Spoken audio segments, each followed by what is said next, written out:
Hello, MavMind Collective, and welcome to another episode of the Hypno Sales Show. Today, we're going to be talking about how to up-level your performance.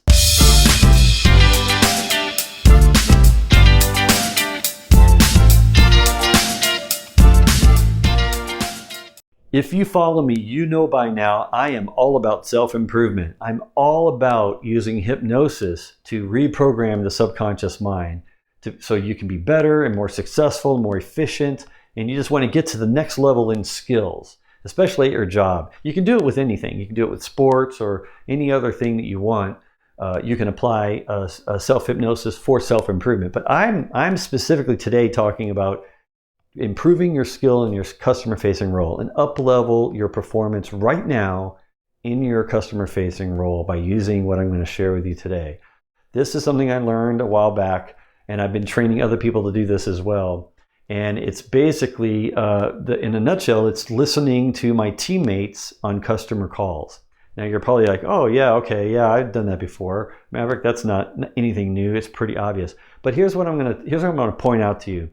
Typically, when you start a new role, new customer-facing role at a new company, part of the onboarding process is going to involve you listening to other teammates on their calls.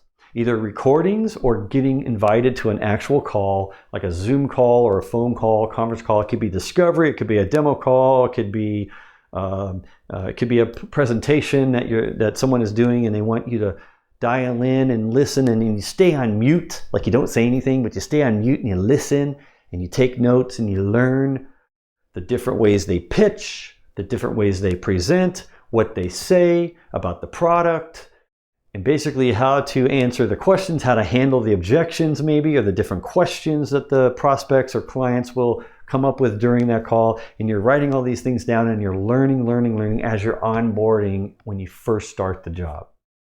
Then, once you've progressed a few weeks or a month or a few months, you start to get confident, and then you start to get on your own calls with prospects or clients.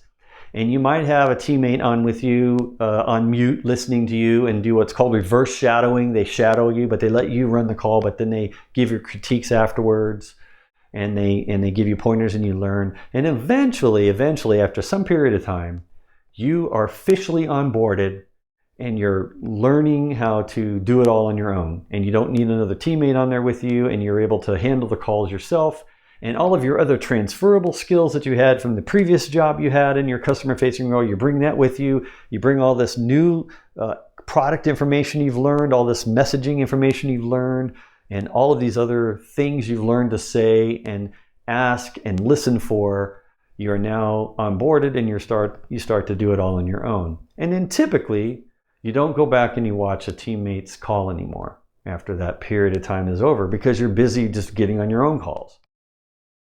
But what I'm going to suggest to you is that that's like the worst thing you can do. The worst thing you can do is to stop listening to your teammates' calls just because you're onboarded.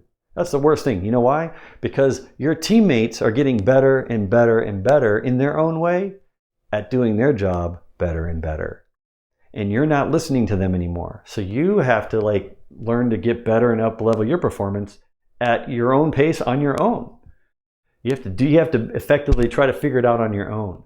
And what I'm suggesting is that if you could put it into your schedule once a month, if not at least once a quarter minimum, to listen to someone else on your team pitch to the customer, listen to them on a call with other people on the call with them, and watch the recording. Today, most of the technology today allows recordings to be saved on Zoom calls or WebEx. There's even other conversational intelligence platforms like Gong and Chorus that a lot of companies use now that does analysis of the call. So you can even look at the analysis of a particular performance with your teammate on with a customer or customers or prospects. And you can look at that analysis and you can figure out all these cool things that they're saying now that they weren't saying when you first onboarded. So you got to remember, when you were onboarding, it might have been a few months ago, and now you stopped listening, but they've actually changed their phrasing. They've actually come up with new ways of saying things, just like you come up with new ways of saying things. but you're missing out if you're not observing their call and not listening to their call. So you want to go back and listen to your teammates on their sales calls, and you want to get inspired. Let their call, let the way that they say the things, the phrases they use, let that inspire you to come up with your own phrases. Let that inspire you to think about it, delivering that message in a different way. I mean, get this. What if a teammate uses an analogy that you never thought of? They use an analogy that they came up with on the fly, on the call with a customer to describe something, and the customer got it like that.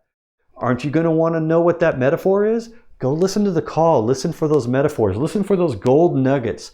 Find those little pieces of gold in what they're saying and how they're saying it, how they're delivering the message, how they're getting the customer to get the light bulb to go off, because that's what you want. If you want to up-level your performance, you need light bulbs going off as fast as possible. You want every prospect and client to get it, connect with it, have congruency in the messaging, and go, yes, I got it. And you want to inspire the customer. So you need to get inspired first by your teammates, by continually listening at least once a month, if not once a quarter, to one or more teammates on their calls. Find those pieces of gold and steal them. You want to find those phrases that you can steal and say, I'm going to start saying it like that. I'm going to start using that messaging, that metaphor, that way of describing it, so I can get my customers inspired, so they will get it and the light bulbs will go off. And then you also want to do what I call silent critiquing. In silent critiquing, what this is you listen with a critical ear of your teammate. Listen to your teammate, what they're saying on the call. Listen to how the customer's, reacting to that. Maybe listen to how they're handling an objection. Maybe if the customer brings up a question or an objection or asks a weird question out of the blue that you've never heard before. That's another thing you're going to get from listening to different teammates' calls, is you'll hear more customer questions than you did when you were onboarding. Because when you're onboarding, you were just focusing on what you had to say. But after you've been onboarded, now you can focus on what the customer is saying. And then you can start to imagine, if you were on that call, how would you answer that question? How would you handle that objection? And it just gives you an opportunity to practice at a much more accelerated rate than just only doing it on your calls. And when you're on your calls, and when you're in the moment and you have to be on the spot to answer the questions and the objections, you're going to think differently when you're having to think through live how you're going to respond, versus if you're silently listening only and then critiquing yourself of what would you say. It takes a different part of the subconscious to do that than it does when you're live in front of an actual customer. So you owe it to yourself and to your subconscious to listen to someone else and then judge how you would say it. What would you say differently? How would you go about it? Or how would you go around the question? Or what other questions would you ask to qualify the question, to figure out what their motivation is, figure out what is it that they're really asking? What are they really objecting about and why? The more you do that silently on these calls, when you listen to teammates do it, the more you can actually practice in your subconscious, to where then when you're actually with a real customer next time, you'll have more answers ready. You'll have more strategies to handle the different objections or the different routes of direction that the customer might want to take it. And that will give you much more, more tools in your tool belt. You'll have way more tools in your tool belt ready to go, to where no matter what the problem is, you will have a tool to fix it. And you'll be able to make that call a complete success with that customer. And they will love you and they will enjoy being as part of the process you bring them through. The whole process, the whole journey will be something that they will enjoy immensely. You'll get rapport and congruency with them. And after all, that's what you want to do if you want to up-level your performance. So I hope this was inspiring. I hope this makes sense. I'm just gonna ask you right now to already put on a schedule once a quarter minimum, if not once a month. Listen to someone else's call and do these things. Figure out how you can up-level your performance right now. Don't wait. Do it now. Thank you for watching. I know you find value in these videos, didn't you?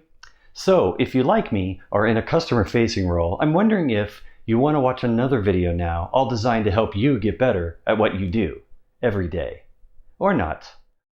You don't have to watch another video if you don't want to.